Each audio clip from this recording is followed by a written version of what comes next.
नमस्कार। मैं डॉक्टर राजकुमार शर्मा रंजन, पूर्व केंद्रीय विद्यालय शिक्षक, योग शिक्षक, आगरा कैंट, नमस्कार करता हूं सभी मित्रों को, सभी विद्यार्थियों को। जैसा कि मैंने पहले योग क्या है, योग की परिभाषा और योग के महत्व के बारे में बताया था, इसके बाद आसनों के संबंध में जानकारी दी थी। मैं आप सभी का स्वागत करता हूं आज के इस अवसर पर। और जैसा कि मैंने बताया था कि अष्टांग योग के 8 अंग होते हैं: यम, नियम, आसन, प्राणायाम, प्रत्याहार, धारणा, ध्यान और समाधि। मैंने आसनों तक अपनी व्याख्या की थी। आज मैं प्राणायाम के बारे में आपको जानकारी देना चाहता हूँ। प्राणायाम आकर है क्या? आप देखिए, प्राण का आयाम करना यानी उसका विस्तार करना। जो आप श्वास लेते हैं, आप उसका विस्तार कैसे कर सकते हैं? कहा यह गया है कि मनुष्य की जो सांसें हैं वो निर्धारित होती हैं, उससे एक श्वास ज़्यादा नहीं ले सकता है। लेकिन आपने देखा होगा, आपने सुना भी होगा, महसूस किया होगा, जो वास्तव में योग करते हैं और सच्चे योगी हैं, वो अपनी उम्र को भी बढ़ा लेते हैं। ऐसे तमाम उदाहरण हमारे इतिहास में मिलते हैं, योग के इतिहास में, कि जहाँ योगियों ने अपनी उम्र को बढ़ा लिया, अपनी आयु को बढ़ा लिया। और वो सिर्फ हो सकता है सिर्फ और सिर्फ प्राणायाम के माध्यम से। जैसा कि मैंने कहा कि इसमें हम प्राण का विस्तार करते हैं, और जब प्राण का विस्तार होता है तो हमारे शरीर की जितने अंग हैं, जितने अवयव हैं, जितनी कोशिकाएं हैं, उन पर बहुत ही सकारात्मक प्रभाव पड़ता है। जो हमारी वेन्स हैं, जो हमारी शिराएँ हैं, जो हमारा रक्त है, प्राणायाम के माध्यम से वो शुद्ध हो जाता है। जब हमारी रक्त शुद्ध हो जाता है, हमारी शिराएँ काम करने लगती हैं, हमारे सारे अंग अवयव शरीर के काम करने लगते हैं, तो निश्चित रूप से हमारी मानसिक और शारीरिक स्वस्थता में वृद्धि होती है। जब हमको आसन सिद्ध हो जाते हैं, उसके बाद हमको प्राणायाम करना चाहिए। शरीर में जब हम श्वास लेते हैं, वायु को खींचते हैं, वो श्वास है, और जो छोड़ते हैं वो प्रश्वास है। लेकिन यहाँ हम प्राणायाम में, यह कहना चाहिए, उसके 3 भाग करते हैं। जब हम अपने नासिका रंध्रों के द्वारा श्वास लेते हैं, उसको हम पूरक बोलते हैं। सामान्य प्रकार से अगर हम अपने नासिका रंध्रों से श्वास लें, उसको पूरक बोलेंगे। और जब हम उसको रोकते हैं, एक समय ऐसा आता है जब अपने आप ऑटोमेटिक हमारा श्वास रुकता है, उसके बाद प्रश्वास की क्रिया शुरू होती है। तो जब हम रोकते हैं तो उसको कुंभक कहते हैं। और जब हम अपनी श्वास को बाहर छोड़ते हैं, उसे हम रेचक कहते हैं। तो ये इसके 3 अंग हुए: पूरक, कुंभक और रेचक। रेचक को हम बाह्य वृत्ति प्राणायाम भी कह सकते हैं। तो तमाम प्रकार के प्राणायाम हमारे योग में बताए गए हैं, जिसमें लोम विलोम प्राणायाम है। इसको नाड़ी शोधन प्राणायाम भी कहते हैं। लोम विलोम प्राणायाम से नाड़ियों की शुद्धि होती है, उनका शोधन होता है।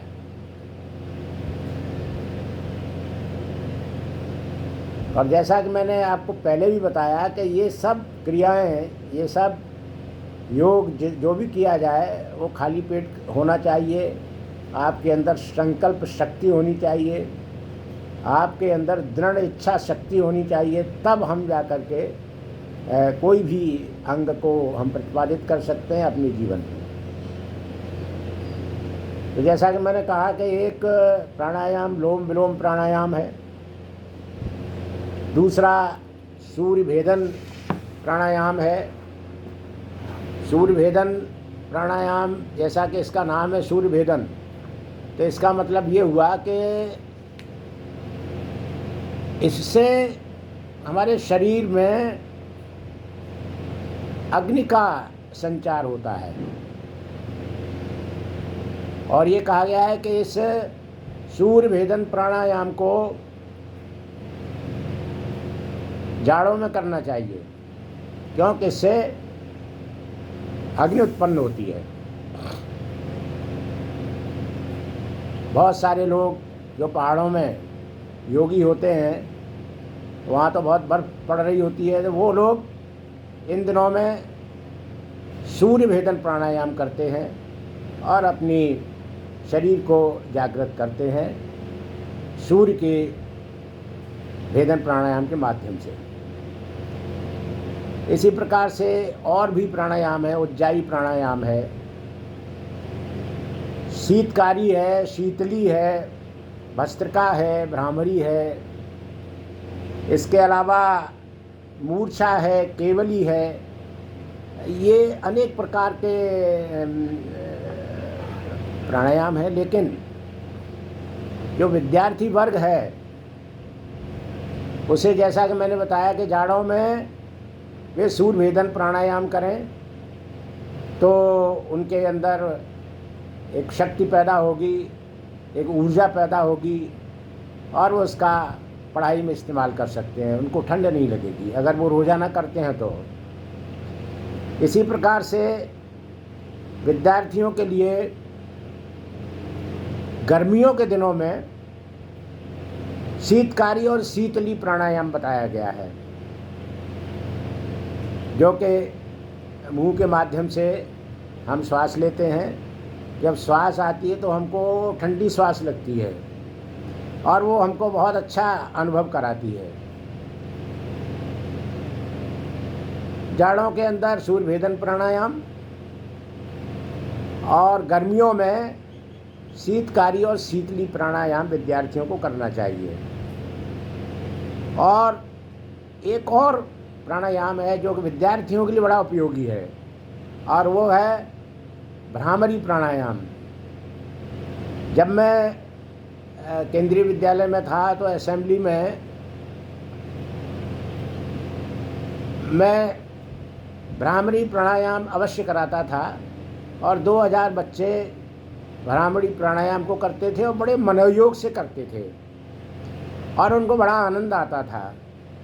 तो भ्रामरी प्राणायाम विद्यार्थी लोग जानते भी होंगे और जिन्होंने किया है वो तो निश्चित रूप से जानते होंगे, और जिन्होंने किया है वो दूसरे विद्यार्थियों को भी बताएं कि भ्रामरी प्राणायाम क्या होता है। उससे हमारा जो मस्तिष्क के विकार होते हैं वो बाहर निकल जाते हैं। जिस प्रकार से हमारे एक मोबाइल है उसमें तमाम प्रकार के मैसेजेज आते हैं और वो बहुत सारे मैसेज ऐसे होते हैं जो उपयोगी ही नहीं होते, लेकिन वो भरे रहते हैं। लेकिन हम उनको धीरे धीरे निकालते हैं, उनको साफ करते हैं। उसी प्रकार से हमारे दिमाग में, क्योंकि ये भौतिक युग है, इसमें तमाम प्रकार की चीज़ें हैं जो विद्यार्थियों के लिए बिल्कुल कतई उपयोगी नहीं है, लेकिन वो उनके दिमाग में आ जाती हैं। उनको कैसे निकाला जाए, उसके लिए सबसे उपयोगी है भ्रामरी प्राणायाम। भ्रमर जैसी आवाज़ आती है यहाँ कानों में और दिमाग में, तो जब दिमाग में उसका साउंड का वाइब्रेशन होता है, तो जो ख़राब चीज़ें हैं, जो ख़राब सोच है, जो ख़राब मैसेजेज हैं, वो बाहर निकलते हैं, बाहर निकल जाते हैं। अगर आप रोज़ाना करेंगे तो निश्चित रूप से जो अव्यावहारिक चीज़ें हैं, जो आपके व्यवहार में नहीं हैं, उनको लेना ही नहीं चाहिए विद्यार्थियों को। और भी बहुत सारे लोगों को, चाहे बालक हो, चाहे वृद्ध हो, चाहे जवान हो, कोई भी हो, अगर ऐसे मैसेज आते हैं और दिमाग में रहते हैं, वो इकट्ठा हो जाते हैं, वहाँ से जाते ही नहीं हैं, तो उनका एक ही माध्यम है, अब वो है भ्रामरी प्राणायाम। उसके माध्यम से हमें जो खराब आपके मैसेज हैं उनको निकालने में बहुत सहयोगी होते हैं। तो भ्रामरी प्राणायाम हमको करना ही चाहिए। तो भ्रामरी प्राणायाम, और मैंने आपको 3-4 जो उपयोगी प्राणायाम हैं वो आज आपको बताए हैं। और कुछ जो प्राणायाम हैं मैं आपको करके भी दिखाऊंगा।